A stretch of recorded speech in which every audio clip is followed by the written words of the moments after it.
Good morning everyone. In the previous class we discussed the JDK. Okay, so I hope everyone clear about JDK concept. Okay, in the today's class we will discuss JVM. Okay, so what is JVM and why do we need JVM in Java programming language? Okay, so because in C and C++ programming languages, operating systems provides the environment to required for a processor to execute our Java to execute our programs. Okay, so but in Java it does not provide the environment to require for a processor to execute our Java applications. So we need some machine to execute our Java applications or Java programs. That's why we need JVM in Java. So actually in our computer who executes our programs? So processor executes our programs. Okay, what is processor? Okay, it is an electronic device. It understands only zeros and ones. Okay, so processor executes our programs. But in Java programming language, okay, so whenever program is under execution, so it provides the complete environment. It is required for a processor to execute our Java application. That is called JVM. Okay, so JVM stands for Java Virtual Machine. JVM stands for Java Virtual Machine. So what is JVM? Java Virtual Machine.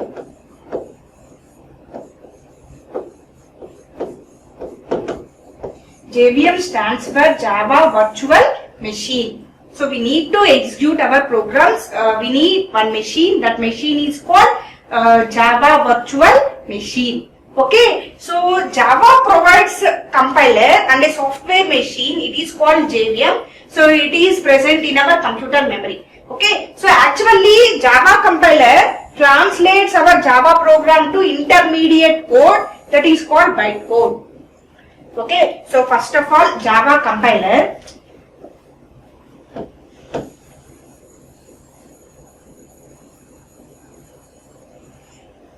Okay, so actually we are writing one program.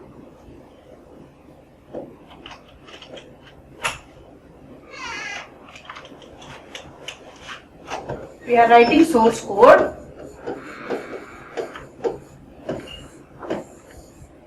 Okay, Java compiler translate our source code to bytecode. Okay, so Java compiler translates our Java program into intermediate code called bytecode. So we are writing one program, okay, that is source code. So in these days, Java C command, Java compiler translates our source code to bytecode. Okay, so it is executed on some machine. Okay, so bytecode is executing on some machine. That machine is called JVM.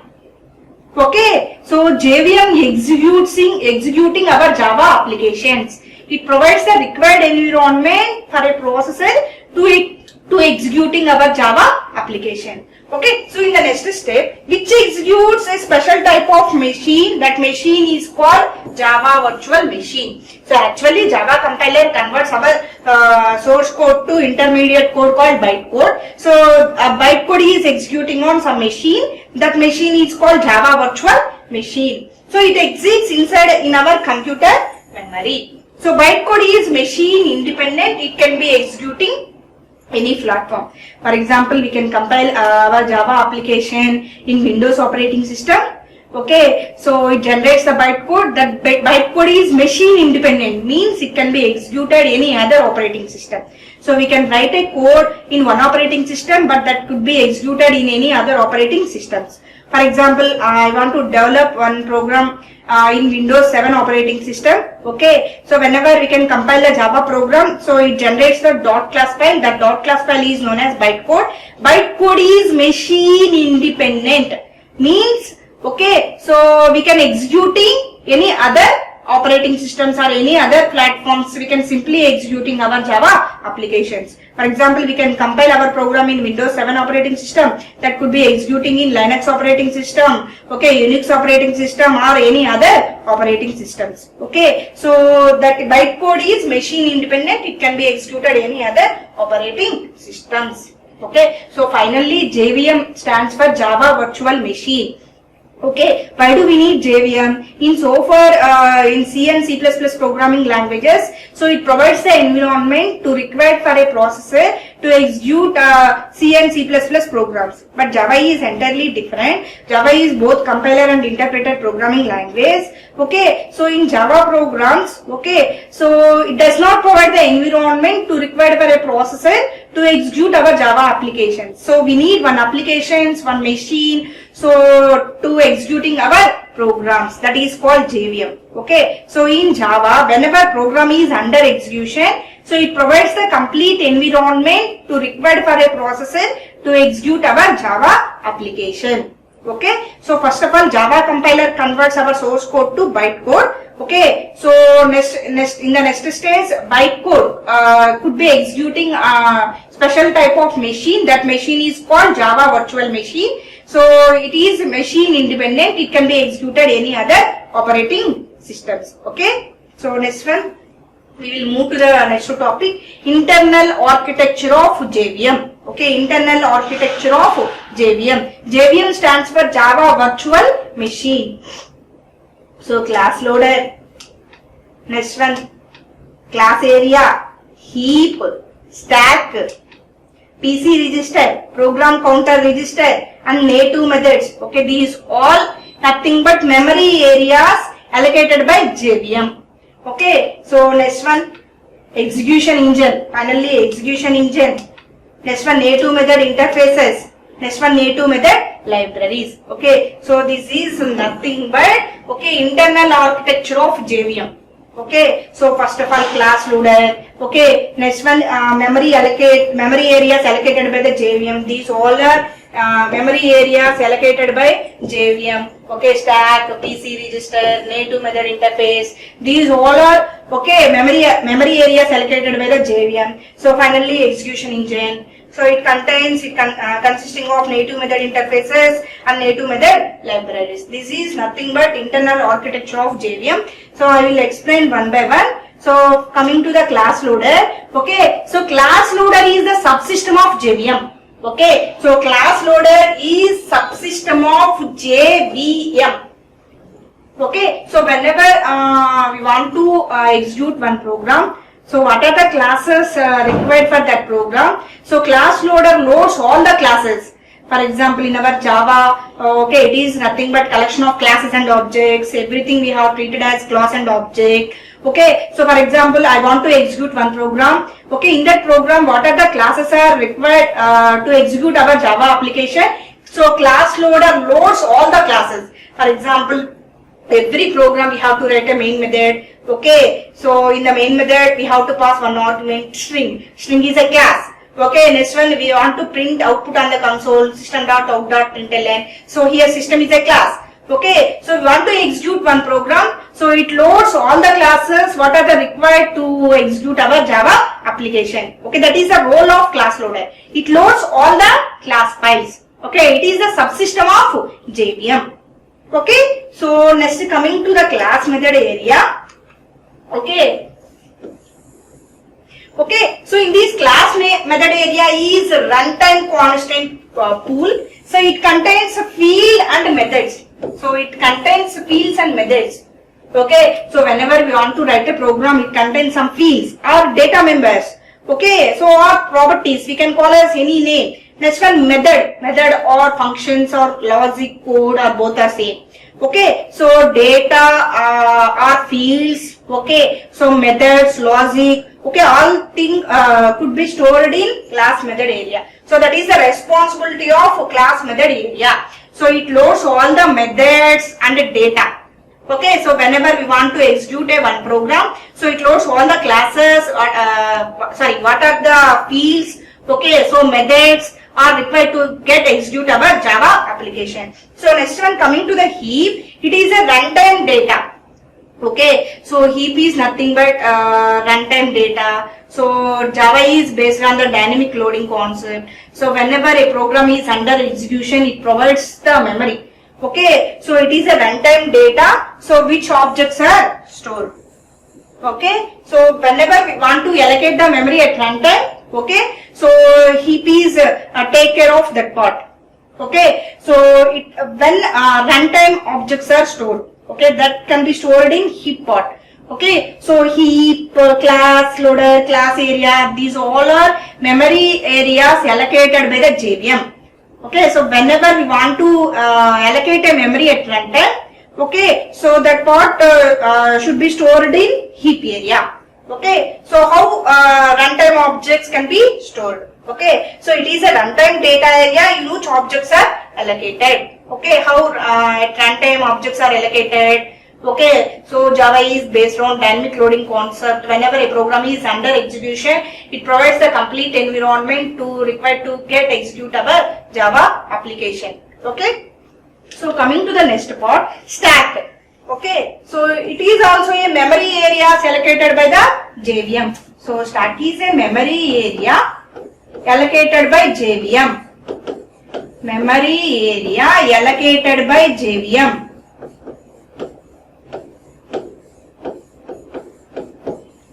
Okay, so stack contains, for example, in our program we have to use some temporary variables, local variables, function parameter, return addresses. Okay, all things could be stored in stack area. Okay, so some temporary variables, local variables. Local variables means within the class, within the method, we can accessing global variables.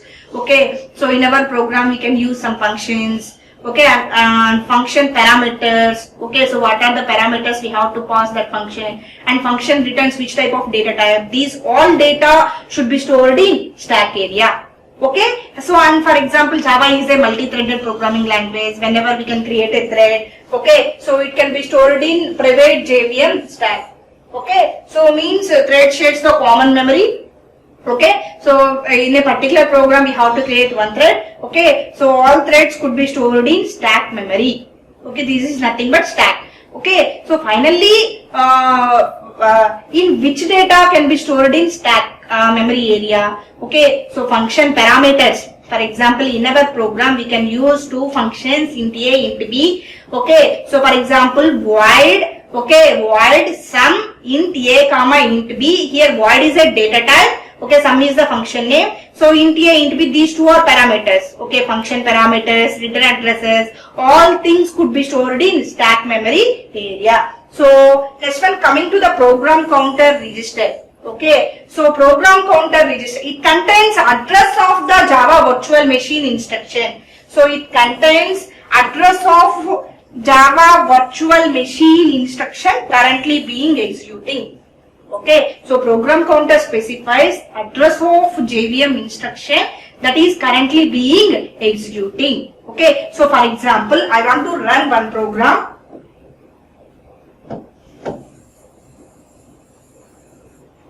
So for example, program 1.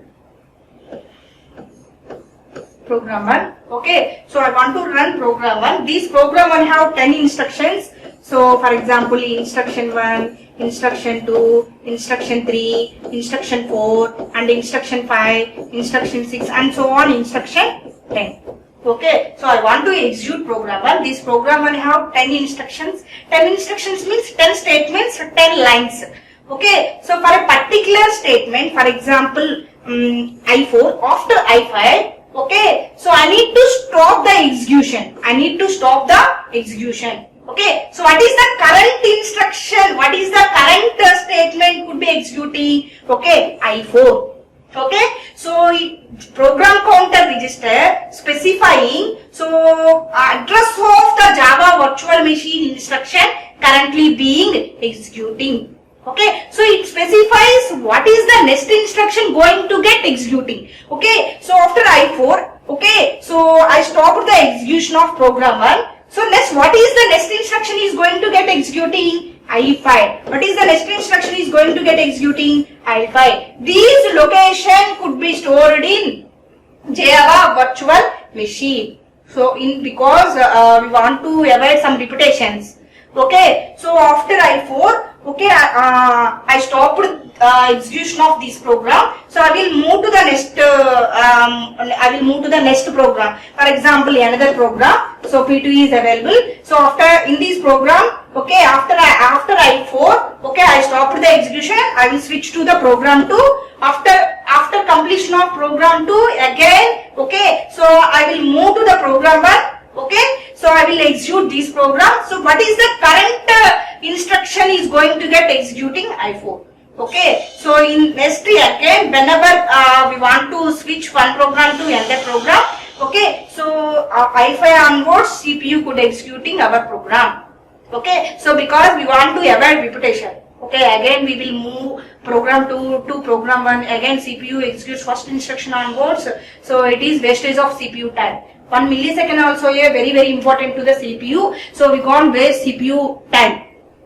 Okay, so already fourth statements. Okay, so already Y1, I2, I3, I4 CPU already executes these statements. Okay, so next statement onwards, whenever we want to switch again these program, so CPU executes fifth instruction onwards. So we want to avoid the repetition.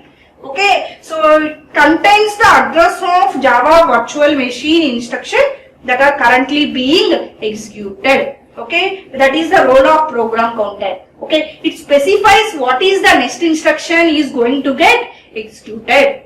Okay, so these all are memory areas allocated by the JVM. Okay, so coming to the next thing, so native method stack. Native method stack. So it contains all the native methods used in application. So in some situations we can use C and C++ native methods. Okay, so that are switched to the Java application. Okay, so in a particular case, for example, Java have some own features and it inherits all C and C++ functions or methods. Okay, so that can be stored in native method stack. So finally, execution engine. So if execution engine contains three parts, it contains three parts: virtual processor, interpreter, and just-in-time compiler. Okay, so processor. Okay, so in our computer, who will execute our program? Processor. Okay, so what is processor? It is an electronic device. It understands only zeros and ones. So processor executes our program. But in Java, processor executes our program according to the specifications of JVM only. Okay, so in our Java program, so processor would be executing, okay, so our program according to the specifications of JVM only. Okay, so because JVM provides the complete environment to required for a processor to execute our Java program. Okay, so in Java program, so processor would be executing our Java program according to the specifications of JVM only. Okay, so in C programming languages, okay, so processor could executing our programs, but in Java, processor would be executing our Java application according to the specifications of JVM only. Because JVM provides the complete environment to required for a processor to execute our Java application. Okay, JVM reads the bytecode line by line and converting into machine understandable language. Okay, so next part is interpreter. Okay, interpreter means whenever we want to run our program, what is the command? Java space file name. Okay, so interpreter means in the interpretation stage, JVM reads the bytecode. JVM reads the bytecode line by line and converting into machine level language. Okay, so this bytecode is machine independent. It can be executing any other operating system or any other platforms. Okay, so coming to the next one, so just-in-time compiler. Simply we can known as JIT. Okay, just-in-time compiler, simply we can known as JIT. Just-in-time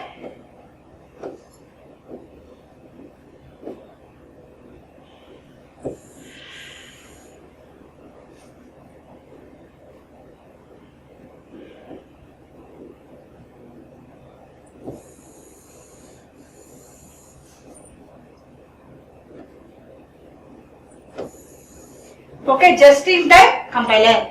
Okay, see the olden versions of Java, Sun Microsystems has not introduced a JIT concept. In the later versions of Java, Sun introduced a JIT concept, just-in-time compiler. Okay, it speeds up the interpretation phase. Okay, it speeds up the interpretation phase. Okay, so JVM reads the bytecode line by line and converting into machine level language very fast because of JIT concept. Okay, so it gives high performance.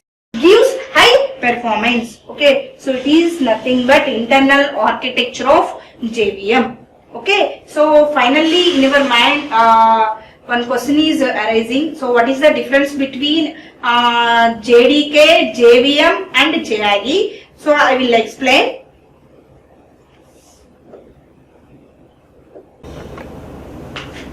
Okay, so I just differentiate JDK, JRE and JVM. Okay, so JDK,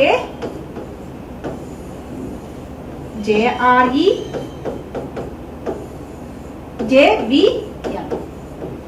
Okay, so JDK stands for Java Development Kit. Java Development Kit. Okay, so JRE stands for Java Runtime Environment. Java Runtime Environment. Java Runtime Environment. Okay, so JVM means Java Virtual Machine. Java Virtual Machine. Okay, so what is the difference between JDK and JRE? Okay, so JDK means, okay, it provides the environment for developing and executing the Java application. Okay, so JDK provides the environment for developing and running the Java application and running the Java applications. Okay, so JDK provides the required environment for developing and running the Java applications. Okay, developer needs the JDK. Okay, so developer needs JDK. Developer needs JDK. Okay, so for developing and running the Java applications. Okay, so JDK means it provides the required environment for developing and running the Java application. Okay, developer needs JDK for developing and running Java applications. Okay, next one, what is JRE? Okay, JRE is a part of JDK. Okay, so JDK. Okay, so JRE is the part of JDK. So JRE consisting of JVM. Okay, JVM is also a part of JDK. Okay, what is JRE? Okay, so JRE stands for Java Runtime Environment. Okay, so simply we can call as JDK equal to, okay, JRE plus development tools. JRE plus development tools. Development tools. Okay, so JDK equal to JRE plus development tools. Okay, so already I explained you what are the tools available in JDK software. Okay, so what they are? Java C, Java, JDB, Java P. Okay, Java H, Applet Viewer, JDB. These all are tools in JDK software. Okay, so JDK equal to JRE plus development tools. Okay, so what is JRE? So it provides the required environment. Okay, it provides the runtime environment. Okay, it provides the runtime environment for executing Java applications. Okay, so JRE provides only runtime environment. Okay, so JRE stands for Java Runtime Environment. Simply it provides runtime environment. Simply it provides runtime environment for executing Java applications. Okay, so developer needs JDK for developing and running the Java applications. For example, I am developing one applications. Okay, so it is released on client. Okay, so in the client machine, okay, so client needs JRE. Okay, client needs JRE. Okay, so for running Java applications. Okay, so simply JRE means it provides runtime environment. It does not provide any tools. Okay, it provides only runtime environment. It does not provide any development tools. Okay, so in the client needs JRE. Okay, so for executing, for running Java applications. Okay, so it runs already developing applications. Okay, it only executes already developing applications, and it does not run new applications. Okay, so it runs only existing programs or existing applications. JRE does not support for running new applications or new programs. Okay, so simply JDK means, okay, so it provides the required environment for developing and running the Java applications. Okay, so developer needs the JDK. For example, I am the developer, I am developing one applications, I need to install the JDK software. Okay, so for writing the Java application and compiling the Java application and executing the Java applications. So whenever my application was successfully completed, so it was released on the client. Okay, so in the client machine needs JRE for executing Java applications. Only it provides, JRE provides the runtime environment, and it does not support any tools. It does not provide any tools. Only it provides the runtime environment. Okay, so in the JRE, who is the responsible? In JRE, who is the responsible for executing Java application? Okay, I hope you have clear with JVM concept. Okay, so in JRE, who is the responsible for executing our Java applications? JVM. Okay, so let's observe. Okay, so in JRE, so JRE consisting of JVM. Okay, JRE consisting of JVM. In JRE, who is the responsible for executing, for running our Java programs or applications? JVM. Because, okay, so operating system does not provide the environment to required for a processor to execute our Java programs. So we need some application, some machine, so to executing our Java applications. That is called JVM, Java Virtual Machine. It provides the complete environment to required for a processor to execute our Java applications. That is called JVM. Okay, so JVM is the part of JDK. Okay, JRE is the part of JDK. So JVM is the part of JRE. Finally, it is the part of JDK. Okay, so JDK, JRE, JVM. Okay, so JDK, Java Development Kit. Okay, JRE means Java Runtime Environment, JVM means Java Virtual Machine. Okay, so developer needs the JDK for developing and executing Java applications. Okay, so JRE provides only runtime environment, it does not provide any tools. Okay, in the JRE, who is the responsible for executing our Java applications? JVM. So what is JVM? So it provides the complete environment to required for a processor to executing our Java applications or Java programs. But okay, so processor would be executing our Java applications according to the specifications of JVM only. Okay, that is about JDK. Okay, that is about JDK. So JRE and JVM. Okay, in the previous class I already explained you JDK concept and what are the tools available in JDK concept. Okay, so next one JRE and JVM. Okay, I hope you are clear with JDK, JRE and JVM. Okay, in the next class I will explain Java programming structure and Java futures. Okay, thank you.